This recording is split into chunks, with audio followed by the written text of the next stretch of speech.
Buenas noches. Mi nombre es Carlos Centeno y voy a estar a cargo de esta última parte del curso de formación de especialistas en saneamiento físico legal de predios. Entonces nosotros vamos a ver el día de hoy en la separata que se les ha alcanzado los temas relacionados a lo que viene a ser la independización y la acumulación. Para empezar nuestro tema, quisiéramos centrarnos en algunos pequeños conceptos previos que tal vez ustedes ya lo hayan revisado a lo largo de este curso. Por ejemplo, lo que viene a ser el concepto de predio. ¿Qué es un predio? ¿No? Entonces, el concepto de predio en sí en nuestra legislación no se estuvo comprendido en lo que fue ninguno de los tres códigos que hemos tenido, el código de 1852, el de 1936 y el vigente de 1984. No hay una definición, un concepto de lo que viene a ser pues predio. En todo caso, el artículo 954 y 955 del Código Civil hacen referencia básicamente a lo que viene a ser propiedad predial y a la concurrencia de propietarios o titulares en sentido general, que podríamos también entender en lo que viene a ser el suelo, subsuelo y sobresuelo. Ello va a entender pues, justamente, sobre todo este artículo 955, el concepto de predio no como solamente propietario, sino como titularidad en general. Porque recordemos que en el derecho de superficie, el superficiario es el propietario de lo que viene a ser la propiedad, es el titular de lo que viene a ser la propiedad superficiaria, ¿no? O sea, el derecho a usar, ¿no? A poder construir, el derecho a construir respecto de la superficie de un terreno que está afecta a su derecho de superficie, ¿no? O también lo que ya seguramente ustedes han revisado con mayor han revisado ya ustedes en este curso, lo que viene a ser el derecho de sobreedificación o sobrevuelo, ¿no? El derecho sobre aires para poder edificar, ¿no? Esas son manifestaciones, ¿no? Sobre todo en el caso del derecho de superficie, que no se configura pues en sí como una propiedad específicamente dicho, porque sabemos pues que la superficie está sujeta a un plazo determinado, ¿no? Está sujeta a plazo, no es perpetua en el caso. Pero el concepto de predio en sí ya viene estructurado en lo que viene a ser la ley de catastro. La ley de catastro que dice pues, que predio es el bien inmueble al cual se refiere el inciso primero del artículo 885 del Código Civil vigente. Y parte pues esta ley de definir pues justamente el predio como aquella superficie delimitada por una línea poligonal continua y cerrada. Quiere decir que es un fragmento, una porción de la superficie terrestre, ¿no? Que está delimitada por una línea poligonal continua y cerrada, es decir, por una figura, y se extiende al subsuelo y sobresuelo, comprendido dentro de los planos de proyección de ese perímetro superficial. Obviamente habrá una pues exclusión en el suelo y subsuelo de lo que viene a ser pues recursos naturales, yacimientos, restos arqueológicos y otros bienes que podrán ser pues regidos por leyes especiales, ¿ya? Y que vienen a ser no, generalmente propiedad del Estado, ¿no? Entonces es sobre esta superficie terrestre, sobre este predio en el cual se van a llevar a cabo el ejercicio de los derechos reales, ¿no? Los derechos reales se van a materializar, se van a ejecutar, se van a efectuar respecto de estos predios.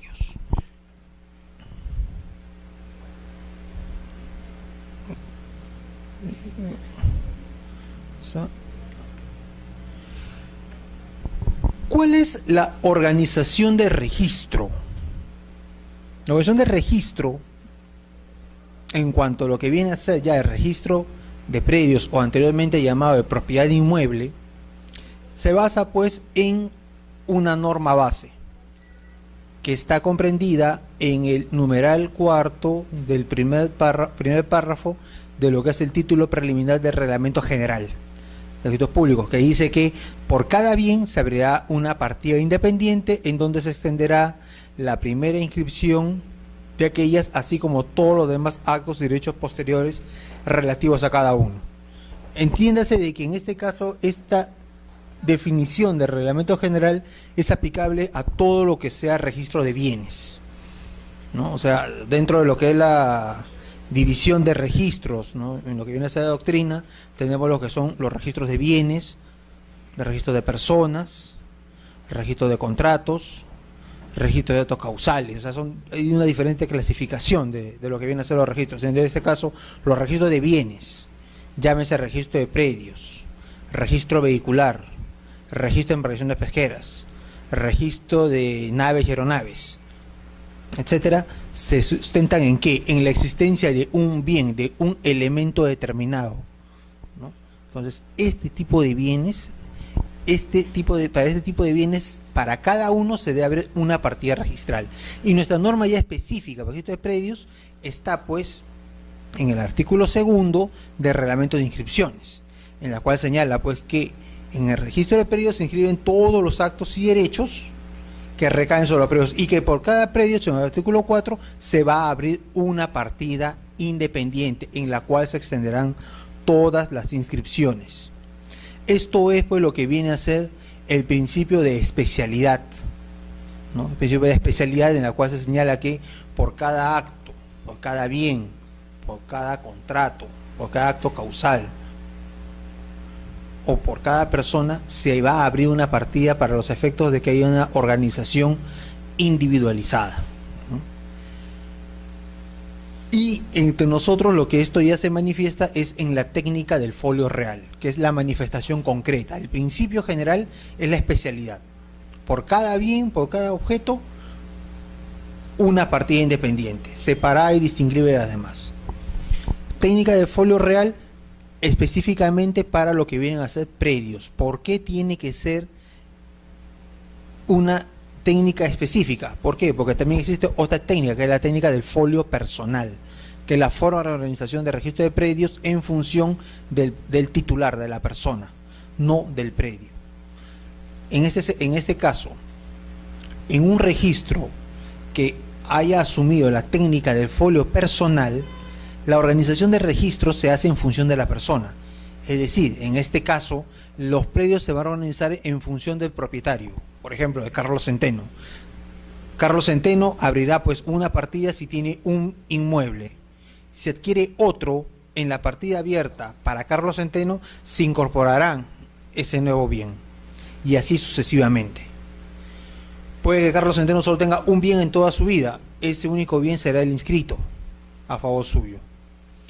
En el caso, digamos, de las personas, digamos, jurídicas o personas naturales que se dedican a la construcción, obviamente ellos podrán ser titulares o propietarios de una cantidad considerable de predios, de inmuebles inscritos a su nombre.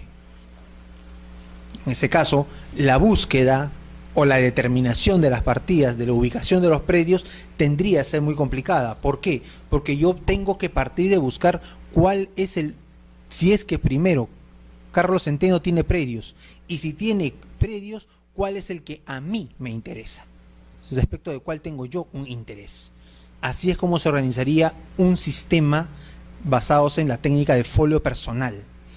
Pero en cambio, con la técnica de folio real, la organización es en función del predio, en el cual la búsqueda se va a realizar en función de cada inmueble. El inmueble, cito, en calle Cádiz número 100. Puede que ese dato no esté inscrito, pero puede ser que esté inscrito sí su dato o su dato anterior. ¿Cuál sería? El lote y manzana. El lote 5 de la manzana J. Allí es como podría determinarse la búsqueda de ese inmueble. Y será en función de las características de ese inmueble por los cuales se va a organizar el registro, ¿no? En nuestro caso es la técnica del folio real. ¿Por qué? Porque el predio va a ser objeto de una individualización en la partida, en la cual se van a extender todos los asientos que van a ser referidos, y en este caso, y en el caso concreto nuestro, tendrá que haber los datos de que correspondan a su ubicación geográfica, área, linderos y demás datos físicos o materiales que van a servir para identificarlo, inclusive las modificaciones que puedan producirse en el mismo. La precisión del contenido de los asientos de inscripción respecto a la utilización del predio tiene como referencia pues el artículo 19 del reglamento de inscripción de registro de predios, en la cual pues señala cuáles son los datos que va a contener la primera inscripción, que es la inscripción de dominio. La primera inscripción de dominio determinará pues a grandes rasgos cuáles son los datos o elementos que sirven para identificar o individualizar un predio.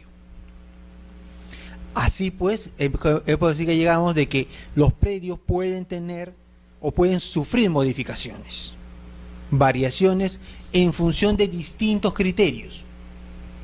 Las modificaciones que pueden producirse y que están establecidas según en grandes rasgos en nuestro reglamento, puede ser modificaciones del predio en lo que viene a ser su extensión física, a través de lo que es la independización o la acumulación. Pero también puede haber otro tipo de modificación, bueno, que no va a ser, no vamos a desarrollarlo, pero sí consideramos tener en cuenta, es en cuanto a la ubicación territorial, que viene a ser pues la jurisdicción, la nomenclatura y la enumeración. Y todo esto, ¿por qué? Porque está en función de una norma general, que es la Ley de Ordenamiento Territorial. Nosotros nos basamos en una Ley de Ordenamiento Territorial que es la que justamente determina la creación o el establecimiento, pues, de nuestra organización en regiones, departamentos, provincias y distritos, así también como la creación de lo que puede ser centros poblados, caseríos u otras formas de agrupación territorial de personas que requiere pues un tratamiento diferente o diferenciado para los efectos de ¿qué? De que tenga una autonomía económica, política, funcional, y en la cual el Estado brindará una serie de servicios individualizados o independientes. Por ejemplo, hace mucho tiempo se discute la posibilidad de que el distrito de San Juan de Lurigancho constituya pues una provincia. Desde hace mucho se habla de la extensión de ese distrito, determinaría que pudiera generar pues una nueva provincia, ya no distrito, el distrito pasaría a provincia, pero tiene que ser por una ley. Y así también sabemos que existen conflictos territoriales a nivel de ¿qué? A nivel distrital. Entre, por ejemplo, la parte de los pantanos de Villa entre Surco y Chorrillos. Aquí cerca, en la zona de Orrente del Mar, entre Miraflores, entre San Isidro y Magdalena. Y ello, pues, ¿qué consecuencias trae? Pues las personas que viven en esa jurisdicción están, pues, en la disyuntiva de determinar a qué distrito es que ellos deben tributar, por ejemplo. Si quieren realizar una edificación, ¿a quién van a solicitar la licencia de construcción? Si quieren modificar, subdividir su predio, ¿qué municipalidad será la competente para autorizar ese cambio? Entonces, estos temas son pues relevantes. La jurisdicción, la nomenclatura y la numeración como elementos ya de individualización de los predios, que lo cual está normalmente regulado como funciones distritales, o cuando se trate pues de avenidas troncales o principales que discurren por diferentes distritos a nivel metropolitano, y eso está previsto pues en la Ley Orgánica de Municipalidades, ¿no? Entonces, esta forma de uso de suelo está pues destinado para lo que viene a ser la nomenclatura y numeración, ¿no? Ahora bien, también hay que tener en cuenta que, por ejemplo, quizás muchas veces o mucho se ha difundido lo que es la literatura española para tratar de interpretar o entender las normas registrales. En este supuesto, consideramos importante que respecto a la modificación de predios, la regulación española es totalmente y radicalmente distinta a la nuestra. ¿Por qué? Porque para nosotros, para realizar una modificación de un predio, nosotros requerimos que la modificación sea real y efectiva. Eso lo vamos a ver cuando veamos ahora los requisitos. Tiene que producirse en la realidad. En cambio, en la legislación española no es necesario. La modificación se va a producir en documentos. Si yo acumulo o yo independizo, por así decirlo, yo lo que hago, ¿qué cosa es? Yo lo que hago es una modificación en papel, en el registro, nada más, porque en la realidad mis inmuebles siguen separados. Solamente que yo, por una necesidad económica o porque así lo quiero, acumulo un grupo de terrenos. Los acumulo o los divido. Entonces, yo formo ¿cómo se llama? Formo una modificación o genero una modificación solamente documental. Solamente documental. Aparte que en la legislación española las modificaciones son diferentes. Allí, por ejemplo, se habla de lo que es de la adición de bienes. La adición de bienes es similar a lo que viene a ser la acumulación, reunir. Hay también lo que es la agrupación. La agrupación, yo agrupo cuando hay una parte de un predio que se adhiere en mi propiedad. Es solo una parte. O puedo también segregar, cuando yo una parte de mi propiedad la separo y formo una partida matriz y una partida independizada, por así decirlo. Y yo divido mi propiedad cuando absolutamente la parto de tal manera que no me va a quedar ya ningún remanente. Pero todo ello es en papel. No es real. No es real. ¿Sí? Pero ténganse en cuenta de que ese mismo criterio o esa forma de entender tampoco es tan extraña entre nosotros, ¿ah? No crean que también en estos países no se ha dado esta situación.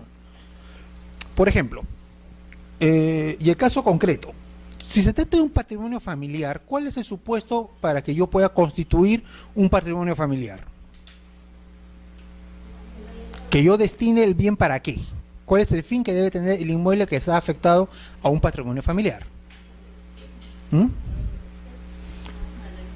Para habitación de la persona. Muy bien. Yo puedo constituir patrimonio familiar sobre un depósito, sobre un estacionamiento, sobre un tendal, sobre un departamento. ¿Puedo hacerlo por todos juntos? ¿Por qué? El Tribunal Registral, consideramos que con buen criterio, ha considerado que sí es factible. ¿Por qué? Porque está afecto a qué. El tendal obviamente va a servir para que la familia pueda tender su ropa y utilizar el área. El estacionamiento para el vehículo por el cual la familia se transporta y llega al departamento. El depósito porque va a servir para guardar parte de los bienes muebles que se utilizan. O sea, hay una ideal unidad de explotación económica. De tal manera que un patrimonio familiar puede constituirse sobre un departamento conjuntamente afecto a él o afecto a él, un estacionamiento, un tendal, una cochera, ¿no? O un depósito, puede, pese a que no constituyen una sola unidad. No constituyen materialmente, porque claro, el departamento puede estar en el segundo piso, el estacionamiento en el primero, el tendal en la azotea, el depósito puede estar en el sótano, ¿no? Pero el uso económico, ¿no?, para la finalidad que es de que se utilice, que es parte de la vivienda, se cumple. Entonces también idealmente esto se puede reunir. Podríamos decir que podría, como decir, acumularse de una manera ideal. O sea, consideramos que en ese caso el Tribunal Registral ha tenido, sí, consideramos un acierto, ¿no? Es acertado y es conveniente, ¿no? Porque muchas familias viven actualmente en departamentos. El hecho de que solamente yo pueda afectar para el uso de la familia, de vivienda, el departamento única y exclusivamente, diría, pues está bien, pero mi vehículo, ¿dónde va a quedar? Ahora, si fuera, digamos, para lo que viene a ser la explotación económica para industria, comercio, artesanía, si yo voy a afectar una tienda que está en un segundo piso, o en el último piso de un edificio,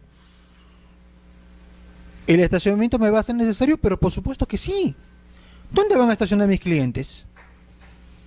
Si somos abogados, tenemos esta oficina independiente y afecto para el uso de industria la oficina, porque eso va a servir para ingreso a la familia, y tengo 2 estacionamientos, oye, pero ese está afecto, porque claro, si yo voy a tener mis clientes, tengo que tener mis clientes, y parte de la atención a mis clientes es darles una facilidad para que estacionen. Entonces es parte de, o sea, existe una racionalidad, ¿no? Entonces, en este supuesto, y para no dejarnos más, podríamos decir que existe pues una suerte de acumulación allí, ¿no? Pero es ideal, y es el único caso que podemos considerarlo, ¿no? En ese supuesto. Y bien, vamos a pasar ahora sí a lo que viene a ser una de las formas mediante las cuales se da la modificación de los predios, y viene a ser lo que es la independización. Y con la independización vamos a entender pues que se trata de un acto registral, cuya finalidad viene a ser la de posibilitar el acceso al registro del fraccionamiento de predios inscritos. ¿Y cuál va a ser la causa que va a generar esta modificación? Una utilidad económica. Ciertamente, las modificaciones a los predios responden a utilidades económicas. Recordemos pues que el derecho registral pues va en auxilio, o es una parte, una rama coadyuvante a lo que es el derecho patrimonial, en este caso derechos reales, el ejercicio de los derechos reales, de tal manera pues de que esta modificación que se llama independización responde pues normalmente a una utilidad económica del propietario, a una necesidad, ¿no? El artículo 58, primer y segundo párrafo, nos dice pues que es acto que consiste en abrir una partida registral por cada unidad inmobiliaria resultante de una desmembración de terreno, con edificación o sin ella, o como consecuencia de la inscripción de una edificación sujeta al régimen de unidades inmobiliarias de propiedad exclusiva, propiedad común, o de régimen de independización no copropiada, o sea, lo que viene a ser de un régimen de reglamentos internos, ¿no? Entonces, esta modificación se va a presentar partiendo pues de que el inmueble queda desmembrado, queda modificado, ¿no? Entonces, yo aquí tengo un predio determinado, el cual yo voy a extraer una parte, voy a segregar esta parte. Esta parte se segrega. Al segregar esta parte, empezará pues una nueva historia de registro para esta unidad.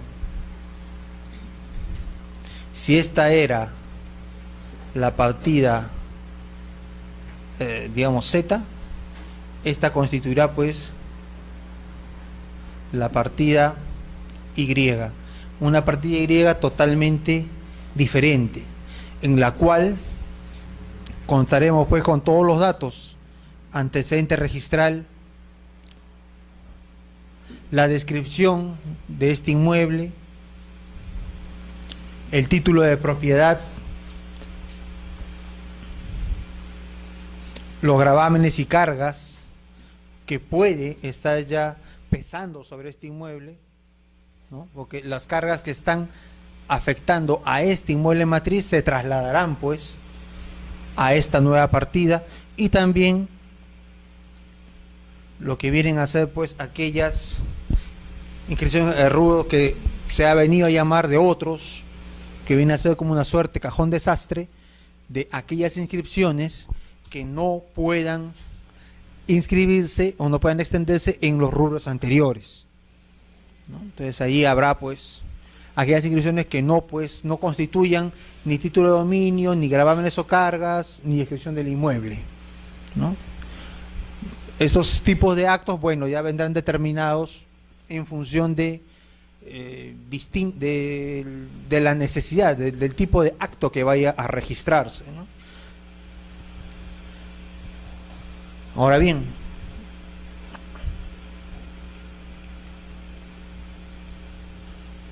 ¿cuáles son los requisitos? Los requisitos básicos que se requieren para proceder con esta independización. Primero, se deben indicar las áreas de cada uno de los predios que se desmiembran y el área remanente del predio matriz, con la indicación de sus linderos y medidas perimétricas. Si nosotros vamos a independizar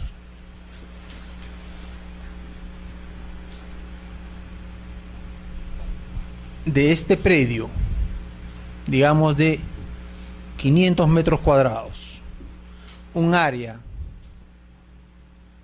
de 100, nosotros pues tendremos que presentar la documentación o la memoria descriptiva indicando el área, en este caso, de estos 100 metros, sus linderos, medidas perimétricas, su descripción física y cómo va a quedar modificado el predio matriz. Obviamente esto quedará con un área de 400 por una simple operación aritmética, pero tendremos que consignar la modificación que haya sufrido.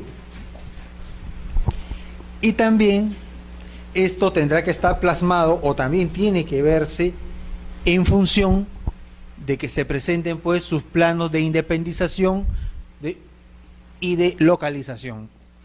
Los planos de localización sirven justamente para dar la pauta de ubicar dónde se encuentra el inmueble, dónde se encuentra ubicado o situado el inmueble. Y de independización porque en él constará pues de forma gráfica los datos que literalmente podremos dar de los linderos y medidas perimétricas de cada uno de los predios. Bueno, no lo hemos consignado aquí, pero sí vamos a señalarlo de una vez, es de que el artículo 42 del Reglamento General sufre una modificación cuando señala que si en un procedimiento, un proceso registral de independización no se presenta esta documentación, el título debe ser objeto de tacha. Título que no se presente con la información técnica respectiva del predio, la documentación técnica completa, el título no puede acceder al registro, no accede, y es objeto de lo que viene a ser una tacha sustantiva, ¿no? Es objeto de tacha sustantiva. ¿Por qué? Porque en este supuesto la información básica es justamente en la información técnica, debido a que esta información es la que tiene que contrastarse directamente con los antecedentes del registro. Gráficamente, literalmente en la memoria descriptiva puedo tener la información, pero ello es totalmente insuficiente, y eso lo sabemos bien. Y ese es el gran problema que existe en el registro con aquellas inscripciones antiguas, en las cuales las independizaciones se hacían solamente con descripción literal, con memorias descriptivas, de tal manera que cuando muchas veces se solicita pues al registro una modificación de un predio o es necesario realizar se necesita contar con un informe técnico de catastro, el informe puede concluir de que no existe información técnica o gráfica en los títulos archivados, generando pues una imposibilidad de pronunciamiento por parte del área de catastro. Y más aún cuando cuando esto mismo choca o confronta el artículo 11 del reglamento de registro de predios, cuando dice pues que el informe de catastro es vinculante para el registrador en el aspecto técnico. Entonces, si yo tengo en una inscripción, yo tengo una verificación de predios, pero no tengo el informe de catastro, el catastro me dice que es negativo, ¿cómo puedo proseguir? ¿No? ¿Cómo puedo proseguir? ¿Cómo puedo hacer una limonada si no me van a dar limones? Si me dan naranja, será naranjada, pero no va a ser limonada. Entonces, ¿hasta dónde podemos llegar? Entonces, por eso esta norma parte de ¿qué? De generar, pues, de que esto genera una tacha sustantiva. También, ¿por qué? Porque también, y debemos tener en cuenta, que esa tacha también viene a ser, o puede entenderse como una manifestación de la falta del acto causal. ¿Qué sucede si al final me pueden traer o puede presentarse los planos, pero con fecha posterior a la presentación del título? Significa pues que el título, al momento de haber sido presentado, contaba o no con la información completa y correcta para los efectos de proceder con la inscripción. Si no contaba, si no existían al momento de la presentación y van a ser de fecha posterior, el asiento de presentación genera un problema, porque no existe el acto causal. El acto causal viene a ser ¿cuál? La verificación en planos. El plano viene a ser aquí el elemento estelar, por así decirlo.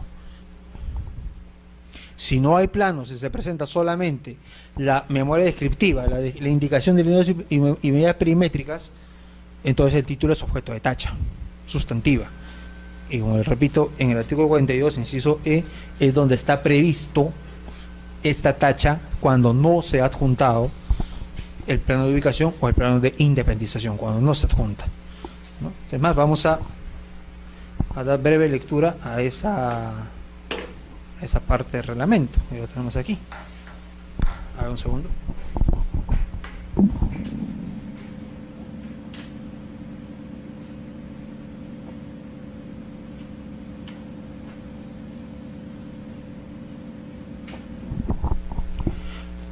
Artículo 42. Tacha sustantiva. El registrador tachará el título presentado cuando, literal G, en los casos de artículos 43, 44 y 46 del reglamento de inscripción del registro de predios, cuando al presentar el título sobre independización por el diario, no se hubiere cumplido con presentar los planos de independización y localización, ubicación del área que se desmembra, visado por funcionario competente, o, de ser el caso, firmado por verificador inscrito en el índice de verificadores de registro de predios. El registrador procederá a tachar el título luego de verificar que éste no contiene los planos. O sea, estos planos que tienen que estar visados, autorizados, si no están presentados en el título, el registro considera que no existen. Porque ello puede llevar a que se presenten con fecha postdatada. Es como que alguien pudiese pedirme que yo inscriba una donación presentándome solo la minuta, y yo le diga, bueno, como la donación es constitutiva y solamente existe con la escritura pública, pues tráigame su escritura pública, ¿no? Y si me trae su escritura pública, es muy probable que la escritura pública sea fecha posterior.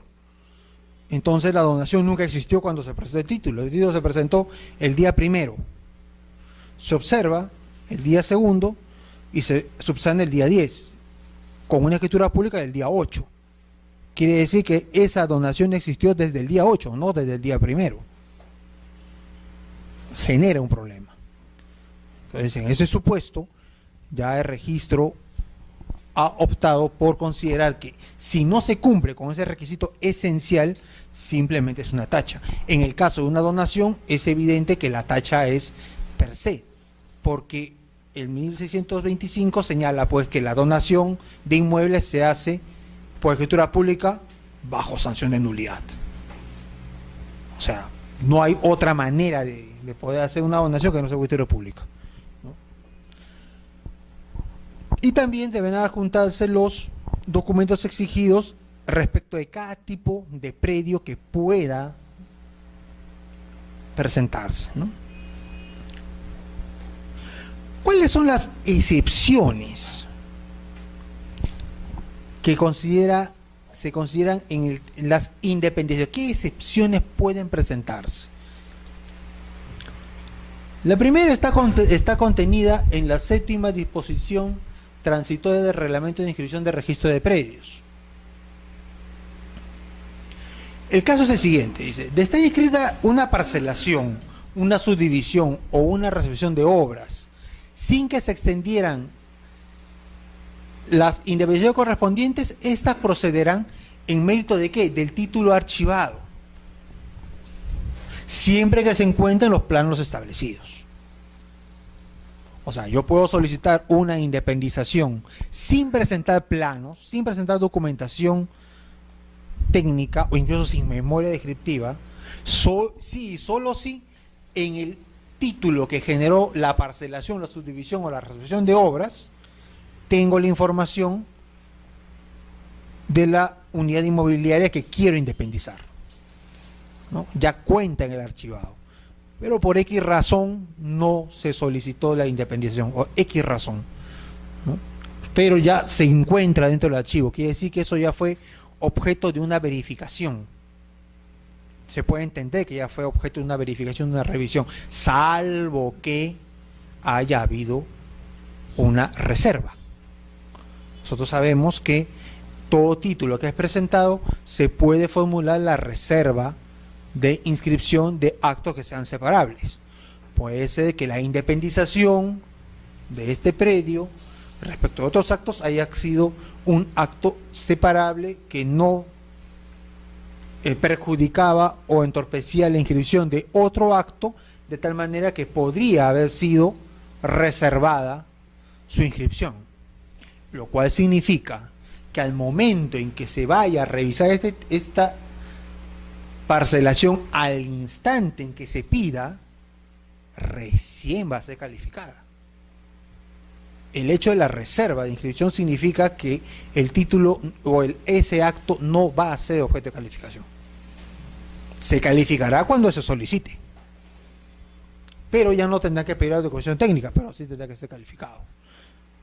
Entonces ello dependerá también de qué tipo de inscripción es la que se generó, porque si generó una inscripción en la cual por omisión de registro o porque en el momento en el cual se generó esa inscripción no era necesario, entonces la inscripción podría haberse generado solamente y quedar solamente toda esa información quedada en el archivado y se presume que eso fue calificado. Eso suele suceder en algunas habilitaciones antiguas, sí.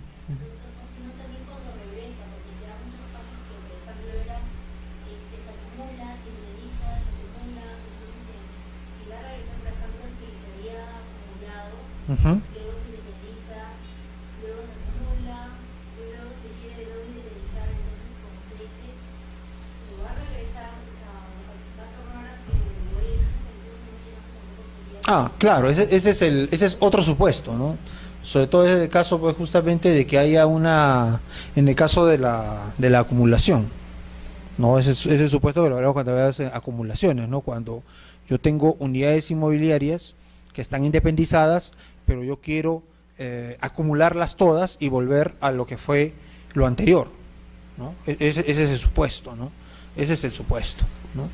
Y ya obviamente si la información técnica también está allí, no se ve, pero eso lo vamos a ver ya en la próxima sesión, ¿no? Cuando vea ya más en concreto lo que es la acumulación.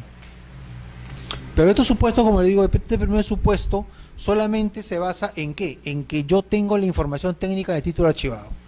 Si tengo la información en el título archivado, no es necesario que la presente. Pero ojo, ello no determina que la califique o se inscriba. Eso determina, la calificación, o si tiene que calificarse, dependerá de cómo se plantó la rogatoria en ese momento. Como le repito, puede ser que en ese instante no era necesario pedir la independización, ¿no? Eso ha pasado con esas organizaciones, reglamentos internos antiguos, ¿no? En las cuales no se ha hecho en su momento y que conforme ya se van independizando, se van transfiriendo los inmuebles, recién se va haciendo la independización, pero se entiende que esa independización ya fue evaluada, ¿no? Se entiende. El segundo supuesto es cuando no se puede determinar área, linderos y medidas perimétricas del predio remanente. Aquí ya no se va a pedir, pues, cuál es el predio remanente del predio matriz. ¿Por qué? Porque aquí no va a poder haber la forma de que se pueda determinar.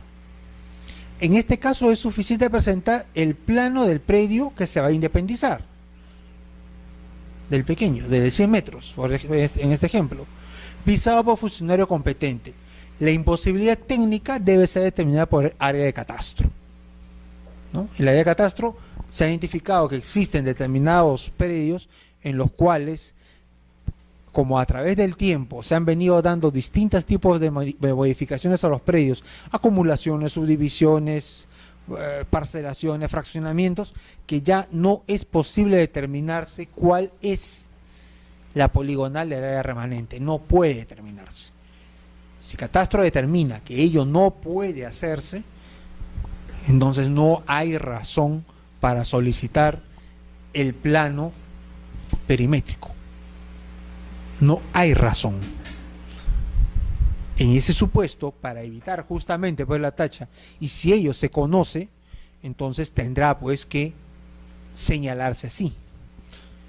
Pero normalmente son predios que ya son bastante conocidos, sobre todo en estos casos se suelen tratarse en lo que son terrenos de comunidades campesinas, donde ya desde los años pues, como ellos mismos señalan en sus títulos inmemoriales, también desde fechas inmemoriales, con todas las modificaciones que han habido, ya es prácticamente imposible determinar la poligonal. Lo único que Catastro puede determinar es si existan superposiciones con otros predios que hayan sido independizados y si todavía queda área remanente, ¿no? Entonces ya ahí el trabajo de Catastro es diferente. Pero en este caso ya hay una imposibilidad técnica que determina Catastro, y esto está previsto en la cuarta disposición complementaria y final del reglamento de registro de predios. Esas son las excepciones por las cuales el registrado no va a tener por qué presentarse la documentación técnica gráfica, ¿no? O cuando ya obra en el título archivado o Catastro determina que simplemente no puede determinarse la poligonal. Y hablando pues de Catastro, vamos a ver, sí.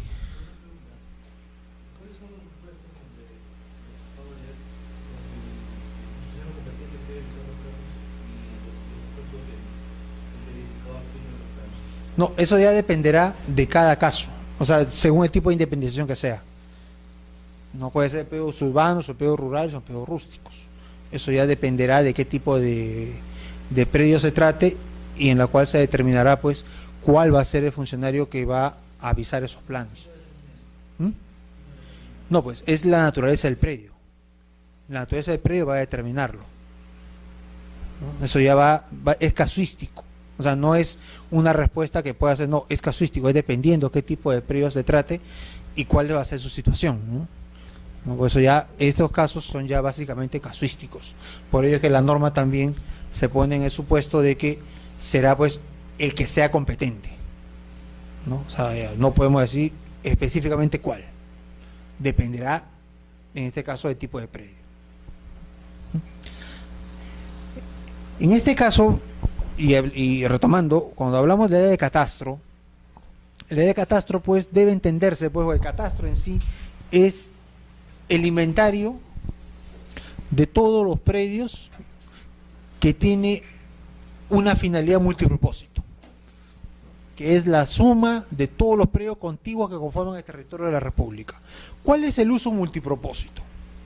El uso multipropósito de un catastro está determinado pues por la posibilidad de que distintas entidades puedan hacer uso del mismo, públicas o privadas. Por ejemplo, si yo quiero construir, como se está pretendiendo actualmente, el metro de Lima, o quiero construir una vía, por ejemplo, de subterráneos, ¿Qué es lo que voy a necesitar? Voy a necesitar reconocer cuáles son los predios de propiedad privada o cuáles son las áreas o vías públicas sobre las cuales yo tendré que hacer el tendido de la vía.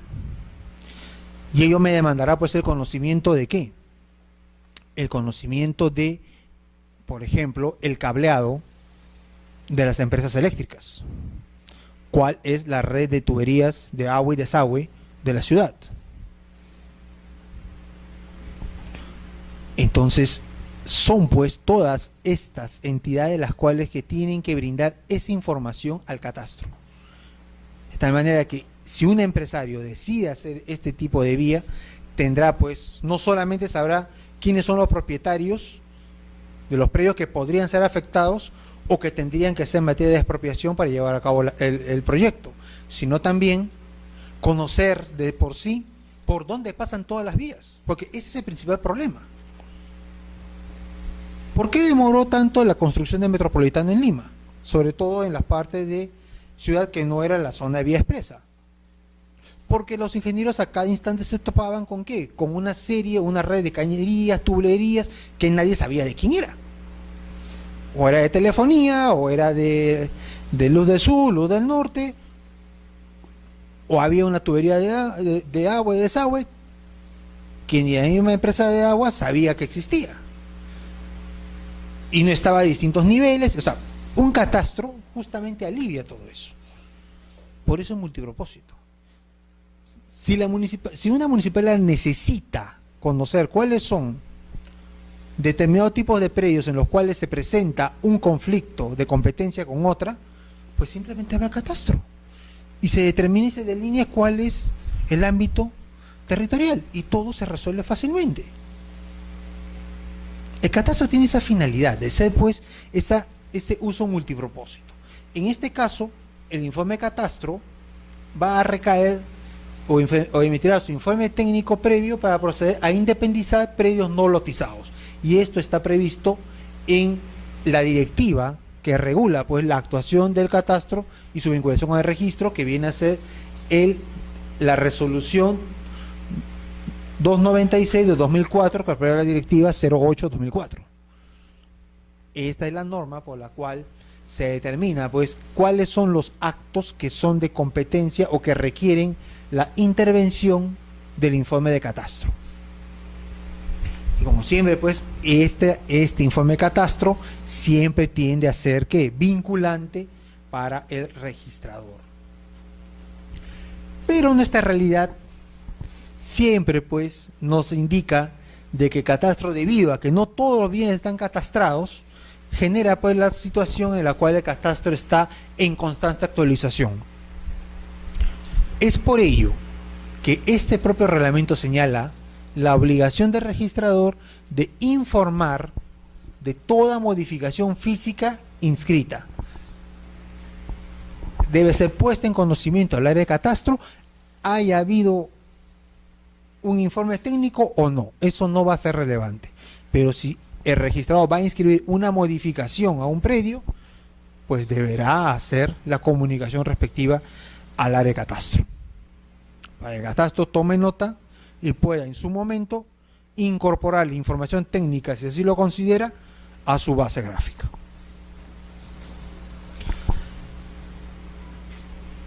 Aquí también hay una disposición especial que ha señalado o que se ha recogido en el tercer párrafo del reglamento de inscripción del registro de predios en su versión 2013, ¿no?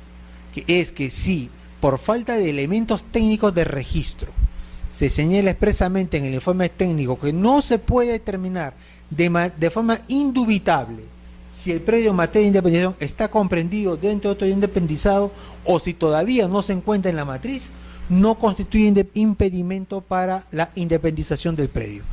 ¿Qué quiere decir esto? Quizás hablando en cristiano, si el área de catastro dice que no puede precisar si el inmueble que yo quiero independizar, que yo propongo independizar, está todavía dentro de esta matriz o está comprendido en un otro predio contiguo, Si yo no lo puedo determinar catastro, lo que ha señalado el reglamento es, bueno, en ese supuesto no hay impedimento. No va a haber un impedimento.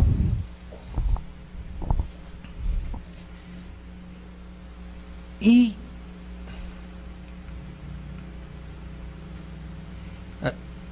entonces ahí nos quedamos aquí nos vamos a quedar un momento. Esto pues significa que si no hay información técnica de catastro, la independización va a proceder. Consideramos en este caso pues de que se ha optado por una situación o una salida que, si bien es cierto, va a agilizar o va a permitir la incorporación del predio a registro, también genera un pequeño problema, y es de que la indefinición, o existe ya una indefinición o una indeterminación, es como decir que se puede usar la inscripción pero con un vicio oculto. Ustedes recuerdan en la parte general de contrato, cuando revisan, ¿no?, que hay pues los vicios, la evicción, ¿no?, los saneamientos, ¿no?, saneamiento por evicción, por hecho propio, por vicios ocultos, ¿no?, o sea, deficiencias que tienen los predios o los bienes y que no son conocidos pues por el contratante, ¿no?, y hay una obligación de saneamiento allí. Entonces aquí cuando se independiza, estamos independizando con una duda. Este inmueble se independiza, está bien, pero ¿se superpone o no se superpone? No lo sabemos. ¿Está dentro de la matriz o no está dentro de la matriz? No podemos saberlo. Entonces el registro ha optado por considerar que debe inscribirse, ¿no? Y esto fue producto también de toda una serie de resoluciones de tribunal registral, en las cuales pues ante pues la situación real de imposibilidad de tener un catastro en construcción, como se dice siempre, en constante actualización, genera pues estas situaciones en las cuales se tiene pues que tomar una decisión, y eso ya es una decisión ya de política, ¿no? Hay que tomar una decisión política. Si no inscribimos, entonces tendríamos que llevar estos tipos de independizaciones ¿a qué? A proceso de remensura, ¿no? El proceso de remensura, ese proceso es un tipo de proceso judicial por el cual se va a determinar pues el área y linderos de un inmueble.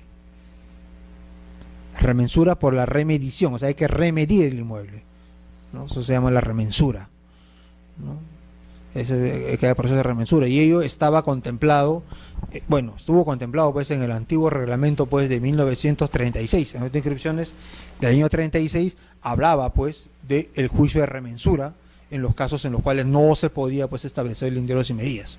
No, pero eso ya estamos hablando ya un poco ya de historia del derecho, obviamente, ¿no? La norma ya hace mucho tiempo fue derogado, ¿no?, básicamente esa disposición, ¿no? Y fue el tribunal registral quien comenzó pues a tomar la decisión de que esto tenía pues que inscribirse. Es discutible, es controversial, van a haber posiciones a favor, posiciones en contra, pero esto es una norma propiamente de política, ¿no? Hay que tomar una decisión. ¿Se inscribe o no se inscribe? Si no se inscribe, va a ser un juicio de remensura. Si se inscribe, bueno, se inscribirá conociéndose ya de que hay un defecto o una fallita oculta dentro del título, ¿no? Entonces, ello es lo que genera de que esto se puede inscribir de esta manera, ¿no? Entonces, a esto responde este artículo, esta norma, ¿no? Y hay una pequeña resolución que vamos a ver más adelante que está vinculada a este tema. Bien, cuando hablamos después de lo que es la independización, vamos a hablar nosotros en este momento de lo que es la independización de lo que son los predios urbanos, ¿no? Los predios urbanos son aquellos en los cuales se lleva a cabo, o los predios urbanos son aquellos que cuentan con los servicios reconocidos para lo que es la habitabilidad por parte de las personas, es decir, que cuenta con una serie de servicios básicos por los cuales las personas pueden llevar a cabo sus distintos tipos de actividades. Son hábiles para poder utilizarse. Antaño existió lo que fue el certificado de habitabilidad. El certificado de habitabilidad era una constancia municipal en la cual se determinaba en aquellos tiempos, era el decreto ley 18.270, era de la misma fecha de la ley de bloqueo. La ley de bloqueo que es la 18.278, si mal no me acuerdo. Y esta norma que regulaba el certificado de habitabilidad es la 18.270. Creo que 70, 77, no me acuerdo bien. Pero en esta fecha se determinaba por qué. Porque cuando una persona quería vender un departamento o una vivienda con menos de 60 metros cuadrados, tenía que tener una constancia de que cumplía con los requisitos básicos para vivienda o para que sea habitada por una persona. Entonces se expedía este certificado municipal de habitabilidad.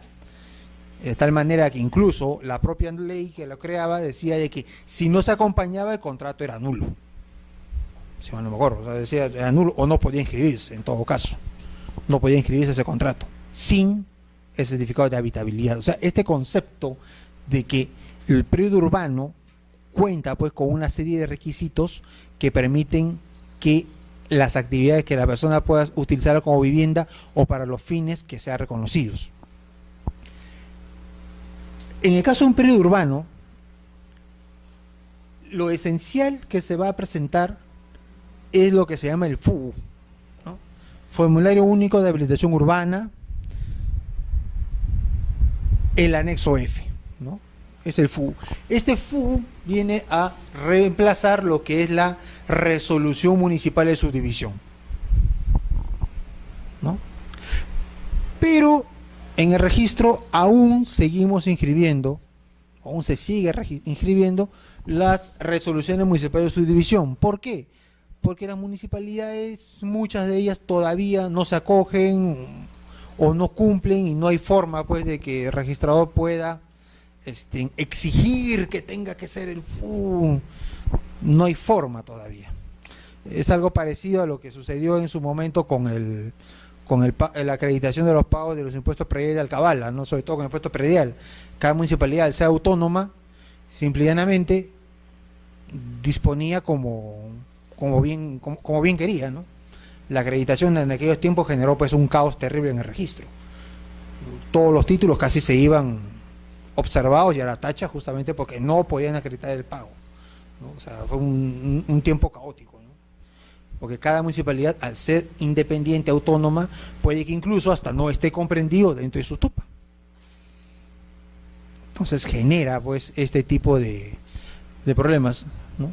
Pero aún todavía se sigue, en algunas municipalidades todavía se siguen presentando a través de las resoluciones, algunas, ¿no? Algunas municipalidades todavía presentan lo que era la resolución municipal de subdivisión, algunas, ¿no? Y también se tiene que juntar el plano expedido de subdivisión otorgado por la municipalidad, el plano sellado y visado, ¿no? Con la descripción de los periodos resultantes, ¿no? Sí.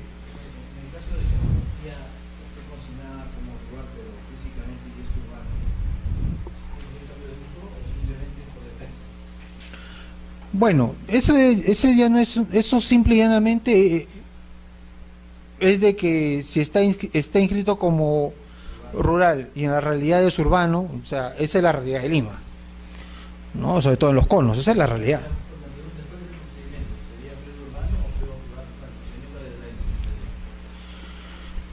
La independencia tendría que ser periodo rural. El cambio de uso es, o sea, el cambio de uso de rural a urbano se llama habilitación urbana. Ese es el cambio de uso. El cambio de uso de pasado urbano es que hay una resolución municipal de habilitación urbana, que haya aprobado los planes de habilitación y que después haya una resolución que las recepciona. O sea, ese es el cambio. En zona de expansión urbana también se puede hacer, pero ahí tendría que haber, y eso vamos a ver, después de esto vamos a verlo ello, no cómo es que se hace en esos supuestos, No, ahora, claro, el tema concreto usted me dice, ya, yo tengo mi casa, mi terreno de 400 metros cuadrados y quiero subdividirlo en dos. No, pero ¿sabe qué? Yo estoy digamos, pues un distrito, estoy en Puente Piedra, en la zona de Shangri-La. Ya, muy bien, voy a registro. ¿Cómo está Shangri-La? Bueno, en realidad es un potrero. En realidad es un potrero y, bueno, no está tu 200 metros cuadrados, ¿ah? Lo que está inscrito es tu 0.00002%. Eso es lo que está inscrito. Y en tu contratito tú has puesto que para efecto de posesión son justamente esos 400 metros cuadrados. ¿No? O sea, el registro que te ha publicitado allí, tu 0.02%. Eso es lo que está publicitado. Y eres, ¿qué cosa? Jurídicamente un copropietario. O sea, dice que tienes una propiedad sobre todo el terreno. Porque esa es la copropiedad. ¿No? Entonces ya ese es el desfase. ¿No? Ahora, ¿cómo suplimos ese desfase? Ya, o eso como le he señalado, ya es casuístico. Es casuístico. Porque incluso una misma municipalidad no resuelve lo mismo en Shangri-La que lo mismo que será pues por el lado de Caraballo. No lo va a hacer para Carapongo, digamos. Entonces no va a resolver igual. Si hay una municipalidad dentro de su propia jurisdicción no tiene un mismo criterio, o sea, tampoco se le podría decir, bueno, otras municipalidades también. Por eso les había señalado como ejemplo, si es que alguno de ustedes recuerda o ha presentado títulos en los tiempos en los cuales se pedía pues la acreditación de impuestos predial. ¿No? Había municipalidades que me podían decir, ¿sabe qué, señor registrador? Sobre este inmueble no se dé impuesto predial, ya me han pagado. Ah, ya, felicidad absoluta, se inscribe. Pero también llegaban otros en los cuales los compradores decían que querían inscribirse, doctor, quiero inscribirme. Pero acredite pago, voy a la municipalidad, doctor, le digo, este es el que les debe, yo les pago, pero no me aceptan el pago, doctor. Incluso a vos, pero doctor, yo le digo al funcionario municipal, le digo, oiga, pero yo voy a hacer un pago por tercero. Yo le voy a pagar a que le guste, yo pago. Ya, en relación interna, yo ya me veré con mi vendedor, yo ya veré si le cobro o no le cobro, ya, pero yo le voy a pagar el impuesto, ¿qué más quiere? No, señor, tiene que ser el propio titular. Ya, pero señor, la posesión, yo tengo la posesión, el posesionario puede pagar también impuesto predial. Ah, bueno, entonces vamos a hacer un trámite de durar 2 años para que usted se haya declarado posesionario. O sea, y había otra municipalidad que decía, ¿usted quiere pagar? Muy bien, pague, señor, ahí está su constancia. Sobre este inmueble no se debe nada. Listo. Ya está. Pero la respuesta a sus soluciones no son estándar. Y en este caso, lamentablemente, tampoco lo es. Por eso digo, esto es básicamente casuístico. Es muy casuístico. Ahí nosotros podemos considerar las normas básicas. Pero ya lamentablemente las municipalidades, sobre todo, por ejemplo, si las municipalidades, no todas expiden lo que es la resolución municipal. En el FUGO, sino todavía con resolución municipal de subdivisión. Entonces genera pues toda una serie de problemas. O sea, se genera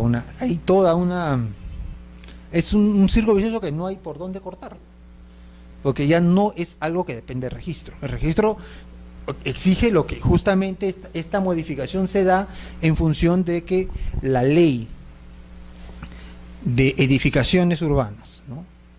La Ley General de Habilitación Urbana y Edificaciones, y también el Reglamento Nacional de Edificaciones están vigentes, el registro se adecua sus normas a los requisitos que ya señalan esas normas, y dice de que no, es el FUGO anexo F, así lo señaló. Entonces el registro pide ello, y ello que reemplaza la resolución municipal de subdivisión, y es lo que se exige, ¿no? Eso es lo que el registro exige. Oiga, traiga usted, pero el usuario nos dice, señor, pero la municipalidad no me va a dar. Señor registrador, vea usted el TUPA no está el FU. Un registrador puede, digamos, tratar de hacer una búsqueda por internet, digamos, buscar, y a lo mejor puede que no está el FU.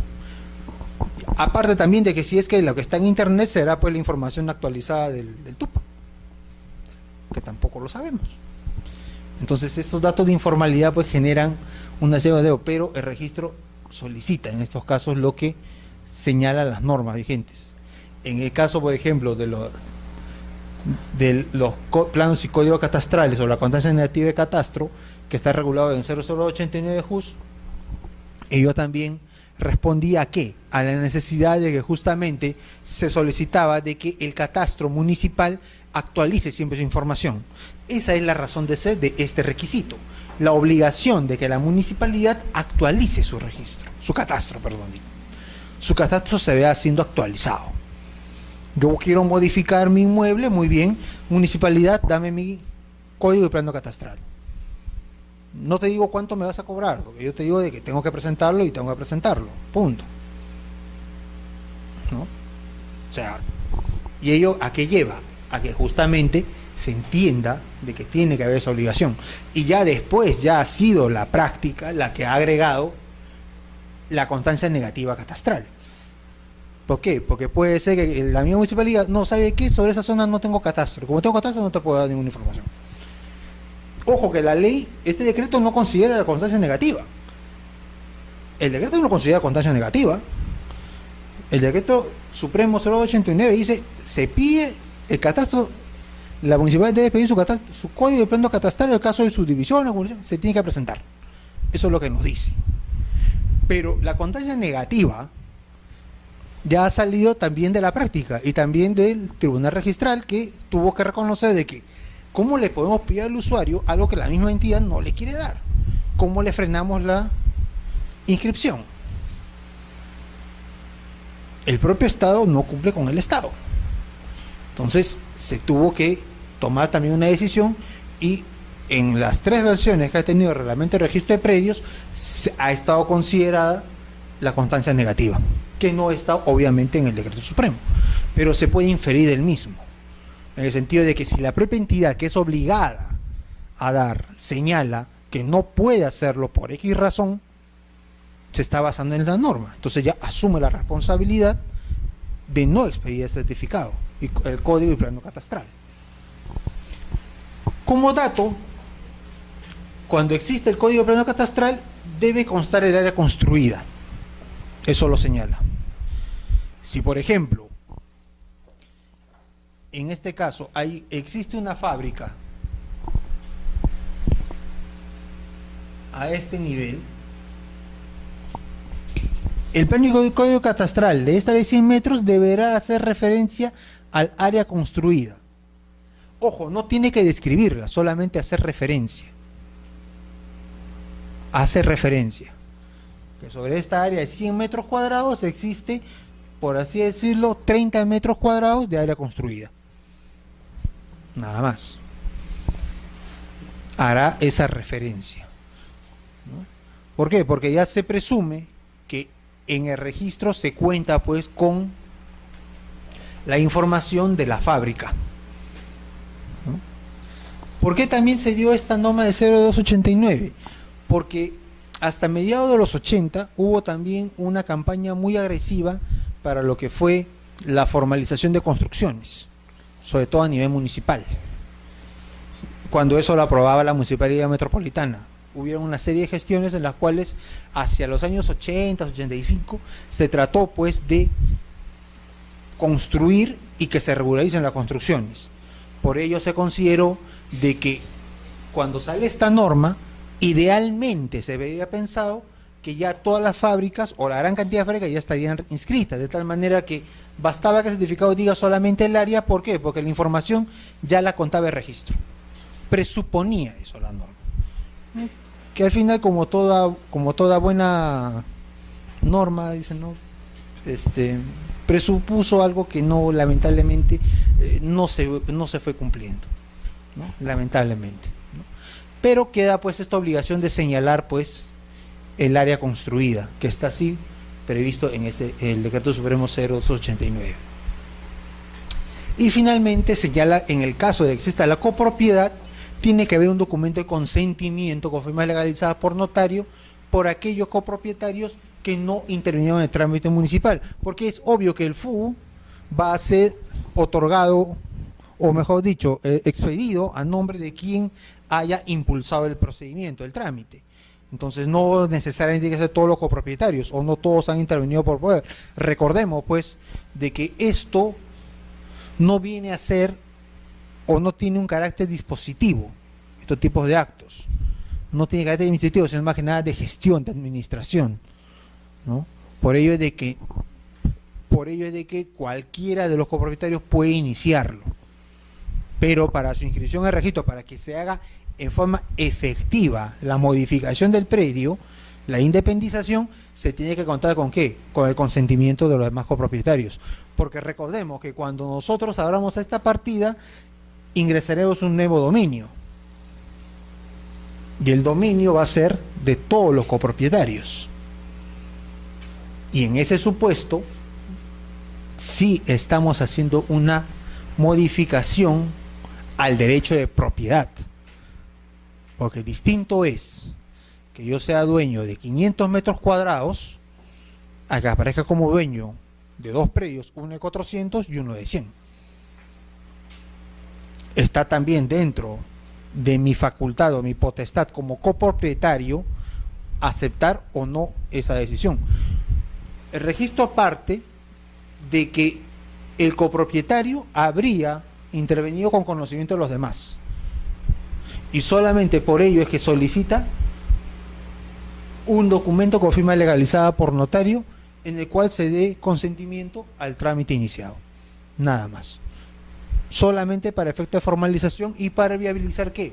La inscripción del dominio en esta nueva unidad. La variación que va a sufrir el bien. Sí.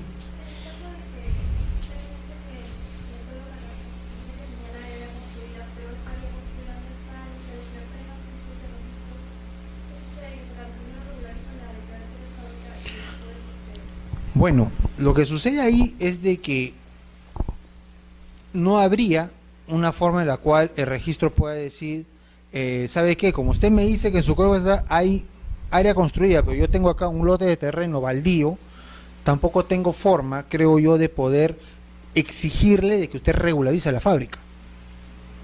No habría una forma en que se le pudiera exigir, ¿no?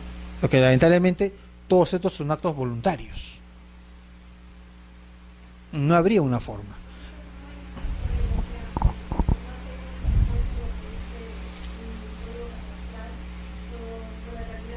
En principio, como le digo, no habría ningún problema, porque tampoco, si bien es cierto, es un requisito que tiene que estar señalado, el hecho de que la fábrica exista o no exista, tampoco podría, digamos, como digo, tampoco podría convertirse pues en un impedimento.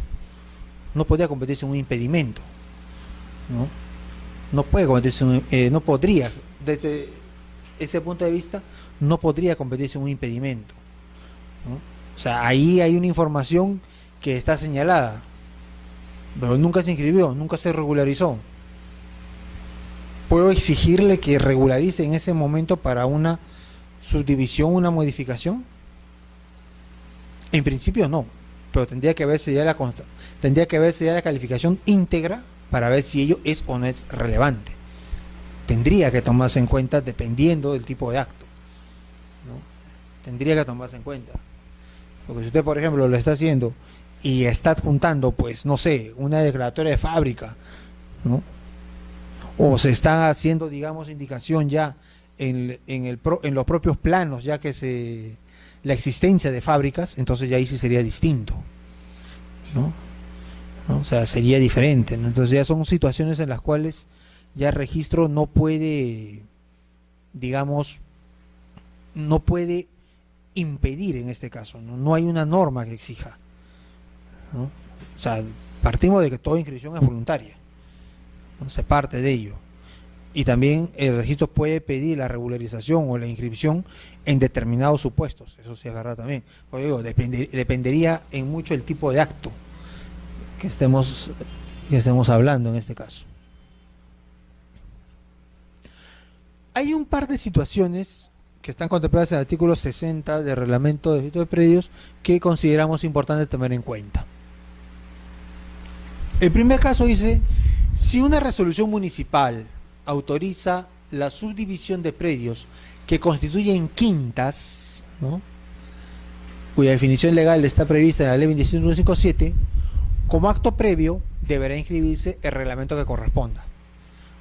para que vive el reglamento interno, la declaratoria de fábrica no constituye acto previo. Es una excepción que está prevista en el artículo 60 del reglamento de distrito de predios, ¿no? Cuando hay una resolución municipal que autoriza la subdivisión de predios que constituyen quintas, ¿no?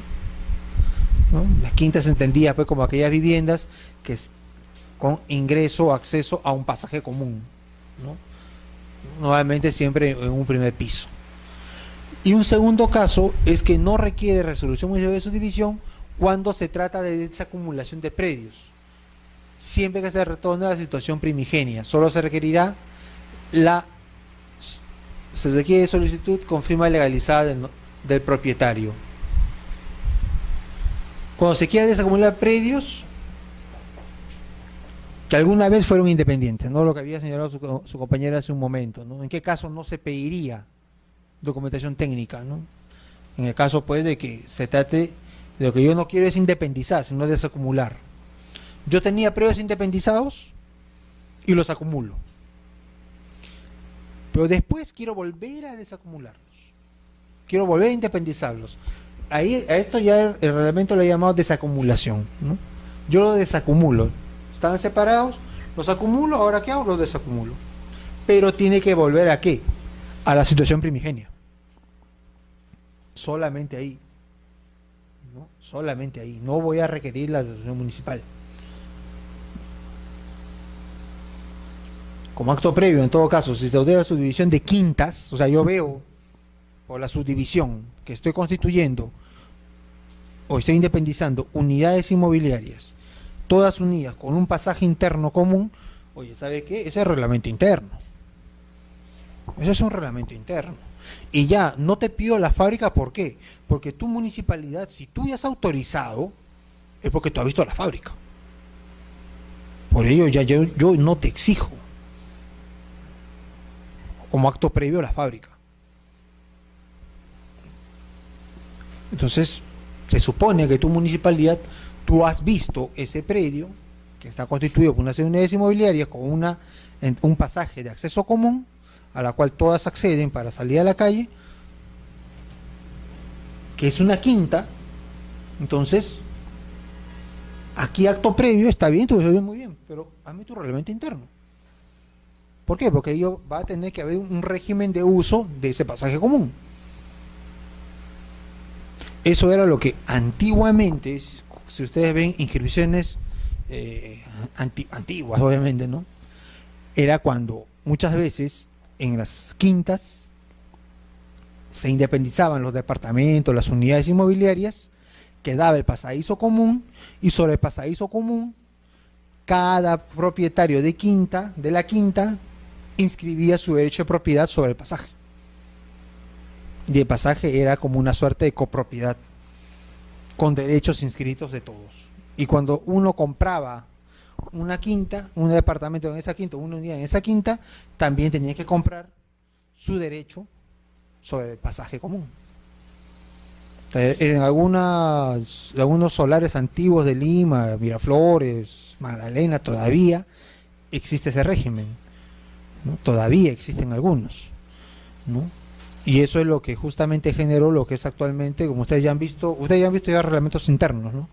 Eso es lo que generó, pues, o fue el antecedente de lo que es el régimen de independización y copropiedad, ¿no? Ese es uno de los antecedentes, ¿no? De las antiguas quintas. O sea, yo compro mi departamento, mi casita, pero también compro el 2% de la quinta. Pero ese 2% era para el uso, no era de que yo fuera propietario, pero y ahí generó todo, se degeneró porque muchos creían que era propiedad. Y había algunos que vendían el departamento o la casita, pero no vendían el porcentaje. ¿Para qué? Para tener un derecho sobre la quinta. Supuestamente. ¿Derecho a qué? Ponía mi caseta, pago peaje, no sé, ¿no? Sí. Pero algunos la han hecho así, ¿no? Se ha hecho así, en algunos casos. Ahora vamos un poquito a ver algo de jurisprudencia sobre estos temas.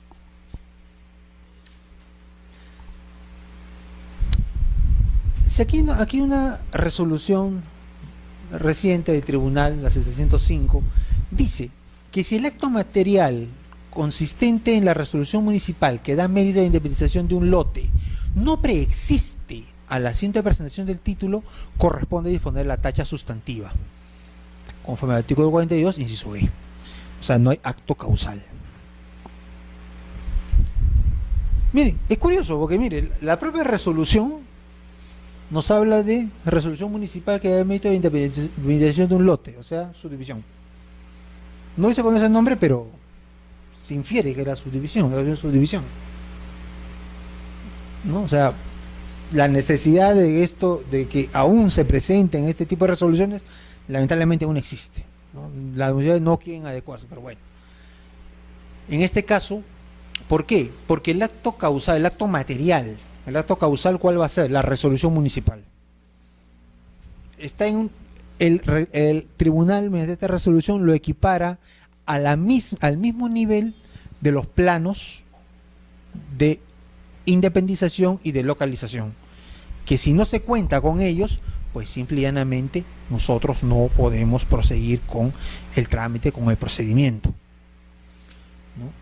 Entonces, en este caso, estamos sujetos a esta limitación, ¿no? Que si el plano no preexiste al sitio de presentación, procede la tacha sustantiva, ¿no? Es el acto material, el acto causal. Recuerden pues, que el acto causal, conforme al artículo 46 del Reglamento General, es lo que constituye la sustancia o la esencia de la acción de inscripción y de la publicidad por ende, ¿no? Sí.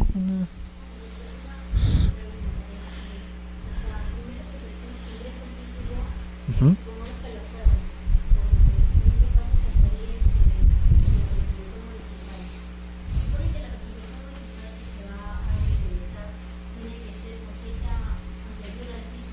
Claro, tendría que preexistir.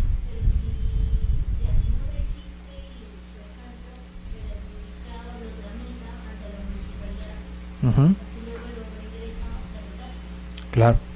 Lo que sucede es de que para el caso de planos, como habíamos señalado, si yo verifico un título de independización con una subdivisión en el cual no me van a adjuntar o no se me ha adjuntado el plano de independización y el plano de ubicación o localización, el reglamento me dice, usted, señor magistrado, tache sustantivamente, porque eso es una causal tipificada. Se tacha. No, en ese caso, no, en el supuesto de que no me presentan el plano, me generan el título y no me adjuntan los planos, la documentación técnica gráfica, el reglamento me dice, usted tache, porque es una causal, se tacha y listo. Ya presenta un nuevo título, apelará, bueno, no sé, ya dependerá de lo que el usuario decida. En ese supuesto se procede con la tacha. Ahora, respecto de la resolución o el FUU, el reglamento no dice eso, no lo ha señalado. Entonces el registrador sí lo considera como un defecto subsanable. Oiga, señor, usted se ha olvidado de traernos la resolución municipal o el FUU. Por favor, traiga usted su resolución. Como usted bien señala, el administrado hace su trámite, la gestión, y el último día para poder reingresar el título, presenta el título de esa misma fecha, con la fecha misma de reingreso, que es el último día que tenía para reingresar. Es tacha. ¿Por qué? Porque al momento en que se generó el asiento de presentación, no existía el acto causal. Por eso, como les dije hace un momento, recordad siempre el artículo 46 del Reglamento General, que señala que el acto causal es materia de publicidad y tiene que estar comprendido en el título, ¿no? Pero, como somos abogados, no podemos hablar siempre de memoria. Tenemos nuestro reglamento, vamos a leer el reglamento. ¿Qué nos dice el reglamento? Vamos a ver.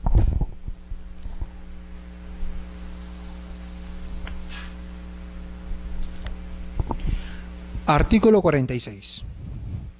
El asiento registral expresará necesariamente el acto jurídico de donde emana directa e inmediatamente el derecho inscrito, el mismo que deberá constar en el correspondiente título.